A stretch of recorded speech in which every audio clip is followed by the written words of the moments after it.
ஓமலூர் காடையாம்பட்டி வட்டாரத்தில் தொடர்ந்து பெய்து வரும் மழையால் பூக்கள் பாதிக்கப்பட்டுள்ளது.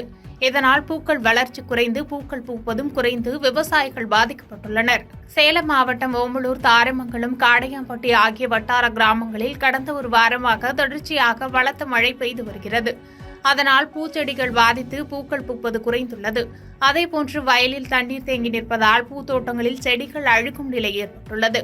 பூக்கள் விற்பனையும் விலையும் உயர்ந்துள்ள நிலையில் தற்போது பெய்யும் தொடர் மழையால் பூ விவசாயம் பாதிக்கப்பட்டுள்ளதால் காமலாபுரம், சக்கரை செட்டிப்பட்டி, தும்பிப்பாடி, வெள்ளாளப்பட்டி, வட்டக்காடு, கஞ்சநாயக்கன்பட்டி, தாராபுரம் உள்ளிட்ட கிராமங்களில் நூற்றுக்கணக்கான விவசாயிகள் நஷ்டமடைந்து வருகின்றனர். இந்த நிலையில் தோட்டக்கலைத்துறை அதிகாரிகள் பூந்தோட்டங்களை ஆய்வு செய்து களைகளை அகற்ற உரிய நடவடிக்கை எடுக்க வேண்டும் என்று கோரிக்கை விடுத்துள்ளனர்.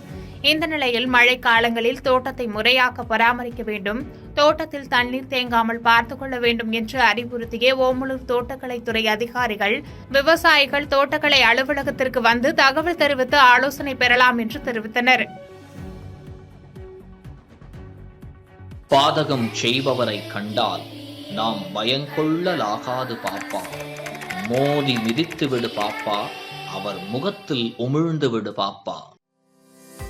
அண்மை செய்திகளை உடனுக்குடன் தெரிந்து கொள்ள இணைந்திருங்கள் இயம்நாடு தொலைக்காட்சியுடன்.